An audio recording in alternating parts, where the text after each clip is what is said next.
Hi my viewers, welcome back to my channel. आज मैं ये डिस्कस करना चाहती हूँ क्योंकि मैं एक मेंटल हेल्थ प्रोफेशनल भी हूँ। मैं बाय प्रोफेशन एक काउंसलिंग साइकोलॉजिस्ट हूँ। तो मुझे समझ आता है कि जैसे कि मैंने अपनी टीजर्स में बताया, जैसे कि मैंने अपने शॉर्ट वीडियोस में बताया कि मैं एक मेंटल हेल्थ से रिलेटेड कुछ कंटेंट्स आज लिखने वाली हूँ। तो ये मेरा एक पहला एपिसोड है। जैसे मैंने पहले रिलेशनशिप सीरीज़ चलाया था, वैसे ही अब ये मेंटल हेल्थ सीरीज़ है, जिस पे मैं आपसे ये बात करना चाहूँगी कि अक्सर हमने एक वर्ड सुना होगा, सेल्फ केयर।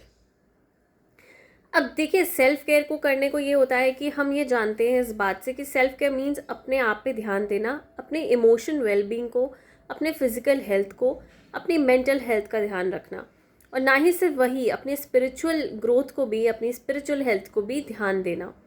तो जब हम सेल्फ केयर की बात करते हैं, उसमें कुछ एस्पेक्ट्स आते हैं, जिनमें से पहला है mental health, physical health, emotional health and spiritual health. आज हम इसको समझेंगे कि ये होता क्या है।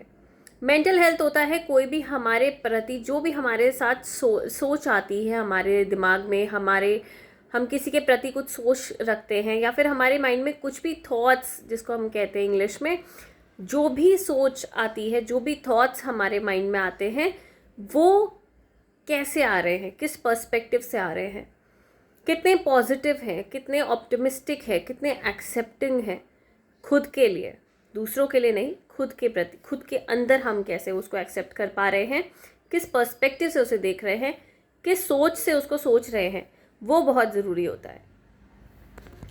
जब आपकी मेंटल हेल्थ ठीक नहीं हो तो उसका सीधा इम्पैक्ट पड़ता है आपकी फिजिकल हेल्थ पे।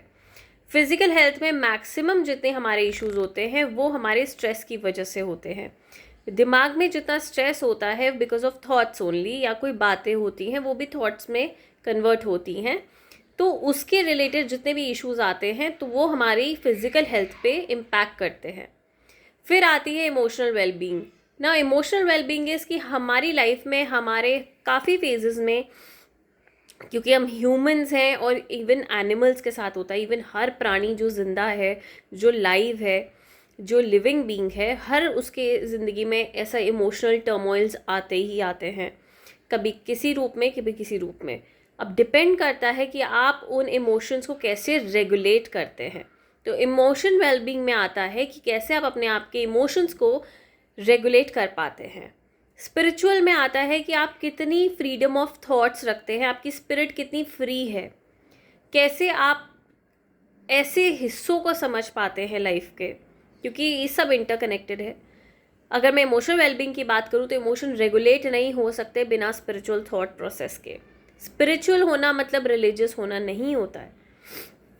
स्पिरिचुअल होना मतलब आपकी सोल फ्री है, आपकी सोल ये सोच पा रही है कि, जैसे एक मैं आपको इंस्टेंस देती हूँ या मैं आपको एग्जांपल देती हूँ, जैसे कि कुछ घटना हुई, जैसे किसी की डेथ हुई। अब आपको ऑब्वियसली उस चीज़ से बहुत दुख होगा, क्योंकि फैमिली में किसी भी क्लोज वन की डेथ होती है, हमें बहुत ज़्यादा बुरा लगता है। बट कहीं ना कहीं अगर हम स्पिरिचुअली बहुत ज़्यादा हाई हैं, हम स्पिरिचुअली अपने आप में बहुत ग्रोथ रख रहे हैं, या फिर बहुत ज़्यादा नहीं तो स्पिरिचुअल हैं, समझते हैं चीज़ों को, तो हम उसकी सोल के लिए प्रे करेंगे। हम समझेंगे कि ये ज़िंदगी ऐसे ही चलती है, ये लाइफ का प्रोसेस है, कि हम आए हैं तो जाएंगे भी, there is no age limit, ठीक है। तो हमें एक्सेप्टेंस लानी पड़ेगी, ग्रीफ रहेगा, रोना आएगा, दैट इज़ डिफरेंट, बट कहीं ना कहीं आपको ये समझ आएगा कि आपको आगे आगे लाइफ में कैसे उस चीज़ को एक्सेप्ट करना है, कैसे आप उस चीज़ के साथ टैकल कर सकते हैं, उन चीज़ों को हैंडल कर सकते हैं, अपनी इमोशनल वेलबींग को कैसे आप हेल्दी रख सकते हैं, ताकि आप वो with the help of spiritual growth ही होता है। तो स्पिरिचुअल एंगल देखा जाए तो बहुत तरीक़ों से सामने आता है, ये एक मैंने आपको एग्जाम्पल दिया है। तो सेल्फ केयर कई लोग सेल्फिशनेस से भी कहीं ना कहीं मिक्स कर देते हैं। सेल्फ केयर में हम अपना ध्यान रखते हैं, जैसे मैंने कहा, इन 4 एस्पेक्ट्स पे ध्यान रखते हैं। बट कई लोग क्या होता है, क्या करते हैं, सेल्फिश हो जाते हैं कि मुझे तुमसे बात नहीं करनी, मुझे तुम्हारे लिए कुछ नहीं करना है, बिकॉज मुझे स्ट्रेस हो रहा है, मुझे तुम्हारी लाइफ में इंटरफेरेंस नहीं करना, मुझे स्ट्रेस हो रहा है, मुझे इतने काम मत बोलो, मुझे स्ट्रेस हो रहा है। तो कई लोग इस चीज़ को सेल्फ केयर मानते हैं, जो कि ये सेल्फ केयर नहीं होता, ये सेल्फिशनेस होती है। स्पिरिचुअलिटी, इमोशनल रेगुलेशन, ये सब हमारे पार्ट लाइफ का हिस्सा है, जो हमें स्लोली एंड स्टेडली सीखना पड़ता है। एकदम से किसी की लाइफ में ये सब चीज़ें नहीं आ पाती हैं। इसीलिए हम मेंटल हेल्थ प्रोफेशनल्स, एक्सपर्ट्स आपके लिए बैठे होते हैं, ताकि हम आपको वाइजली आपकी लाइफ को समझ के, सुनकर, आपको समझकर सारा आपको लाइफ का एक साइकिल बना पाएँ, आपको एक पाथ दे पाएँ, एक कोर्स ऑफ एक्शन बना पाएँ, आपके लिए एक डायरेक्शन बना पाएँ, जहाँ पे आपको पता हो कि ये मेरे ब्लूप्रिंट्स हैं, मुझे इनको फॉलो करना है। येस, विद टाइम वो इम्प्रोवाइज हो सकते हैं, इम्प्रूव हो सकते हैं विद सिचुएशन, ऐसा नहीं है, तो फ्लेक्सिबिलिटी भी रहती है उनमें। तो ये चीज़ें जो है सेल्फ केयर में अब क्या क्या हम कर सकते हैं, आज हम डिस्कस करेंगे। कई बार ऐसा होता है कि हम कई बार अपनी बातें किसी से कह नहीं पाते हैं, क्योंकि ऐसा लगता है कि लोग हमारा इस्तेमाल कर रहे हैं, लोग हमारी बातों को हमारे ही अगेंस्ट यूज़ कर रहे हैं, या फिर हमारा मजाक बन रहा है, या हम उस तरीके से परसीव नहीं कर रहे लोग हमें जिस तरीके से करना चाहिए। उस केस में जर्नलिंग काम आती है। आपने ये वर्ड बहुत सुना होगा। जर्नलिंग का सही तरीका होता है कि आप अपने सोच को लिखें। दो तरीके हैं, एक सिर्फ हम अपने पूरे दिन की दिनचर्या लिखें और सिर्फ पॉजिटिव एस्पेक्ट्स लिखें, और आपने एक उसमें एक हम ऐसा पॉइंट लिखें कि आज हमने ये बड़ा चीज़ सीखी, ठीक है, या फिर हमने ये सीखा। जर्नलिंग में ये ज़रूर होता था कि हमें ये समझ आए कि हम कहाँ से ग्रो कर रहे हैं, हमने हर दिन से क्या क्या सीखा। तो एक उसमें हम लेसन लिख सकते हैं, सबके अपने तरीके होते हैं। मेरा ये तरीका है कि हम अपनी पूरी दिनचर्या के बारे में जितना पॉजिटिव हुआ वो लिखें, उसके बाद हम ये लिखें कि हमने उससे एक चीज़ ऐसी लिखें कि क्या पॉजिटिव या फिर क्या एक ऐसी चीज़ सीखी जो हमारी लाइफ में एक ग्रोथ की तरफ हमें लेके जा रही है, एक सीढ़ी बन रही है हमारी। दूसरे टाइप की जर्नलिंग ये होती है कि हम अपना सारा जो भी हमारे मन में बात चल रही है, जो भी हम फील कर रहे हैं, जो भी हमें शेयर करना है शायद किसी से, या फिर हम कंफर्टेबल नहीं है, हम अपने थॉट्स को लिख दे रहे हैं कि हमें ये समझ आ रहा है, हमें ऐसा फील हो रहा है, हमें वैसा फील हो रहा है, तो हम किताब को ही अपना दोस्त बना लें। ये याद रखें कि किताब भी आपकी सहेली या आपका दोस्त बन सकती है, ज़रूरी नहीं है कि इंसान ही हो, क्योंकि आपके दुख है। हमें उस पर वैलिडेशन नहीं चाहिए कि हाँ आप सही दुख महसूस कर रहे हो, क्योंकि कई बार लोग आपके ओपिनियंस चेंज भी करके देख सकते हैं। कई बार लोग ये कह सकते हैं नहीं तुम्हारा ओपिनियन ठीक ही नहीं है, तुम तो गलत दुख मना रहे हो, इसमें तो तुम ही गलत हो या तुम्हारी प्रॉब्लम है ऐसी। कई बार उस सिचुएशन में अगर हम हों और हमें ऐसा कोई कह दे, तो ऐसे पॉसिबिलिटी है कि हमें बहुत ज़्यादा और ज़्यादा मेंटल हेल्थ पे हमारे फ़र्क पड़े, जो आपकी हेल्थ पे भी आ सकता है। तभी हम कहते हैं कि प्रोफेशनल से बात करो, ताकि वो आपको विदाउट जजमेंटल होकर और एकदम न्यूट्रल होकर आपको सही डायरेक्शन में बात बता सकें, कि हम शायद इसको बहुत सटल वे में, प्यार वे में, बहुत आराम के तरीके से, वो एक सही टाइम देखकर आपको थोड़ा सा पर्सपेक्टिव शिफ्ट करने की बात करते हैं। वेयर एज नॉर्मल पीपल, जिन्होंने स्टडी नहीं की है, जिन्होंने ट्रेनिंग्स नहीं ली हैं, हो सकता है कि वो लोग आपको उस पर्सपेक्टिव से बात बोले जैसे आपको लगे कि ये मुझ पे इम्पोज कर रहे हैं। दैट मीन्स ये आप पे थोप रहे हैं अपने डिसीजंस, या फिर आप पे फोर्सफुली बता रहे हैं कि नहीं ये तुम्हें मान लो इस चीज़ को, ये ऐसा ही होता है, जिस वजह से हमारी मेंटल हेल्थ पे बहुत फ़र्क पड़ता है।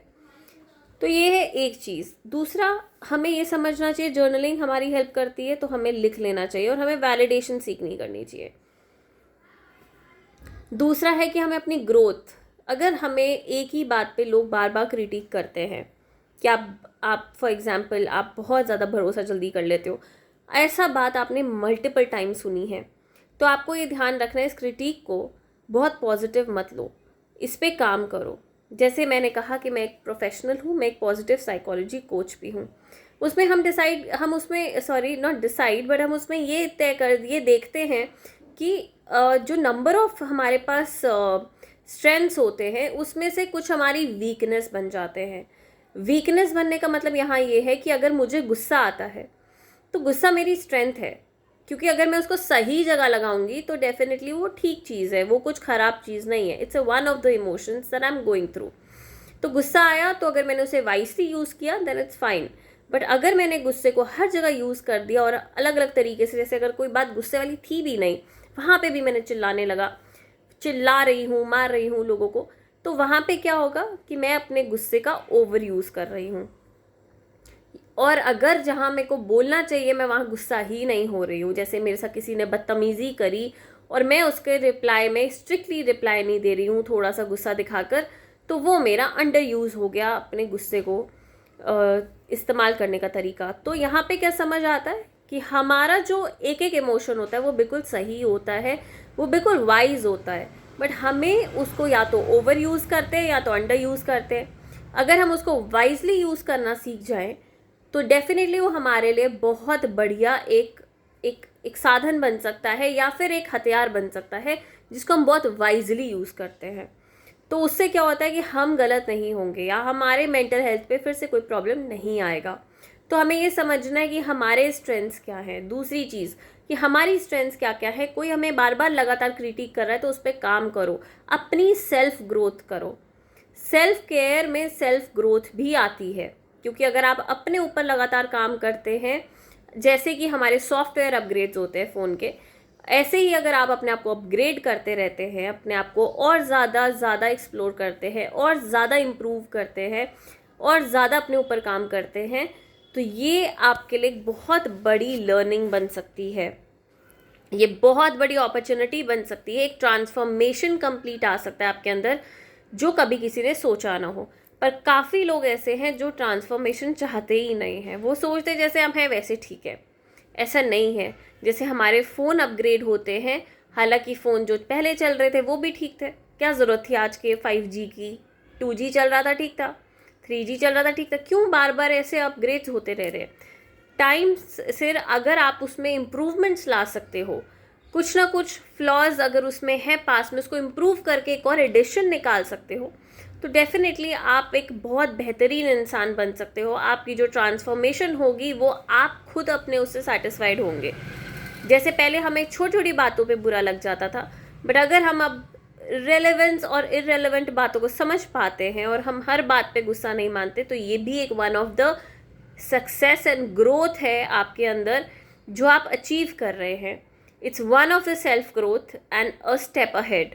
एक ट्रांसफॉर्मेशन आ रहा है आपके अंदर, तो this is going to be very positive. तो ऐसी चीज़ें अगर आप करते हैं तो आपके लिए सेकेंड चीज़ बहुत बेनिफिशियल रहेगी सेल्फ केयर में। Third is mind peace. अब आपके दिमाग में आपको शांति चाहिए और आप सोचे कैसे आएगी वो शांति, तो कहीं ना कहीं आपको मेडिटेशन कर सकते हैं। मेडिटेशन से मेरा कहने का मतलब ये नहीं कि शांति बैठ जाए और आंखें बंद करके कुछ मत सोचे, दिमाग को ब्लैंक कर दे, ऐसा हो ही नहीं सकता। आखिर आधे से ज़्यादा लोग ये सोचते हैं कि मैं तो मेडिटेट कर ही नहीं सकती या सकता क्योंकि मेरा दिमाग शांत नहीं रहता। तो मेडिटेशन दिमाग शांत के लिए नहीं होती है। मेडिटेशन भी हमें एक स्टेट में लाने के लिए होती है जहाँ पे हम न्यूट्रल स्टेट ऑफ माइंड में आए और ये समझ पाएँ कि अच्छा ठीक है, हमें ये चीज़ें डिस्टर्ब कर रही हैं। उसका पहला पड़ाव ये है कि जब आप मेडिटेशन में बैठते हैं तो आपको ये समझना है कि ठीक है, पहले पड़ाव में मुझे ये बातें ज़्यादा बॉदर कर रही हैं। अब जो आप बातें आपको बॉदर कर रही हैं उसको पेपर पे लिख लीजिए, उसको लिखिए और उसको एड्रेस कीजिए कि क्यों बॉदर कर रही हैं ये बातें। अगेन आप प्रोफेशनल से भी डिस्कस कर सकते हैं, आप खुद भी कर सकते हैं अगर आप कर पा रहे हैं तो। सेकेंड स्टेज होती है जब आप एक्सेप्टेंस की आदत डाल लेते हैं कि हाँ मेरे साथ ये तकलीफ है और मुझे इसके सिर्फ सोल्यूशन पे फोकस करना है, ना कि प्रॉब्लम को लेकर रोते रहना है या फिर अपने मेंटल हेल्थ पे इम्पैक्ट डालना है, तो आप एक अलग लेवल पे जा सकते हैं। फिर आप मेडिटेशन के एक रियल फॉर्म पे आ सकते हैं जहाँ पे आप स्टेट ऑफ माइंड पे आप बैलेंस हो रहे हैं। मेडिटेशन सिर्फ आपको काम एंड कंपोज बनाने के लिए होती है, ना कि आपके दिमाग को खाली करने के लिए होती है। मेडिटेशन आपको एक्सेप्टेंस सिखाता है। मेडिटेशन सिखाता है कि कोई भी परिस्थिति हो उसमें कैसे शांति से सोचना है। गुस्से में एक ओवरवेल्म वाले इमोशन में जाकर, चाहे वो उदासी का हो, चाहे खुशी का हो, चाहे कैसा भी हो, गुस्से का हो, ओवरवेल्म कंडीशन में जाकर नहीं सोचना है। एक काम एंड कंपोज्ड माइंड से एक न्यूट्रल स्टेट ऑफ इमोशंस के साथ सोचना है। मेडिटेशन हमें हेल्प करता है कि हम अपने ब्रेथ वर्क करें। मेडिटेशन इतना क्यों हम बोलते हैं, क्योंकि वो ब्रेथ वर्क पे काम करता है। हमारे ब्रीदिंग पैटर्न्स ही डिसाइड करते हैं कि हमारा बिहेवियर कैसे होने वाला है। अगर हम बहुत तेज़ सांस लेते हैं, हम एंग्शियस सांस ले रहे हैं, एंग्शियसली हम ब्रीद कर रहे हैं, तो ऑब्वियसली एक तो हमारा लाइफ स्पैन कम होता है, दूसरा हमारे एक्शंस और बिहेवियर भी वैसे होते हैं। हमें अक्सर गुस्सा आता है, हम रिएक्टिव बहुत ज़्यादा हो जाते हैं या फिर हम ओवर इमोशनल हो जाते हैं, एंग्जाइटी का शिकार हो जाते हैं, डिप्रेशन का शिकार हो जाते हैं।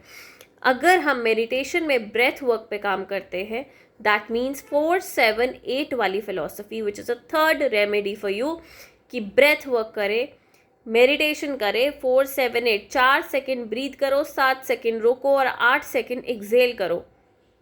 अगर आप ये फिलॉसफी अपनाते हैं रोज़ अपने दिनचर्या में स्टार्ट करने से पहले दिन को, तो आपके लिए बहुत पॉजिटिव होने वाला है। तो ये थे कुछ रेमेडीज़ जो मैंने आपको बताए हैं अपने सेल्फ केयर के लिए। Thank you so much and stay tuned. ऐसी और रेमेडीज़ में लेके आने वाली हूँ, ऐसी और तरीके मैं आपको बताने वाली हूँ जिससे आप अपना मेंटल हेल्थ बिल्कुल स्वस्थ रख सकते हैं। और हम अभी डिस्कस करेंगे आने वाले वीडियोस में कैसे आगे फिजिकल हेल्थ, इमोशनल वेलबींग कैसे रेगुलेट करते हैं अपने इमोशंस, और स्पिरिचुअल ग्रोथ कैसे हम कर सकते हैं। Thank you so very much. Stay tune to my channel and the videos. Like, share and subscribe करना ना भूलें। अगर आप इस चैनल को प्यार देंगे और अगर आपको मेरी वीडियोज़ अच्छे लगते हैं तो प्लीज़ बेझिझक होकर इसको सब्सक्राइब करें और ज़्यादा से ज़्यादा शेयर करें ताकि आप अपनी फैमिली फ्रेंड्स में किसी ना किसी को हेल्प कर सकें। Thank you.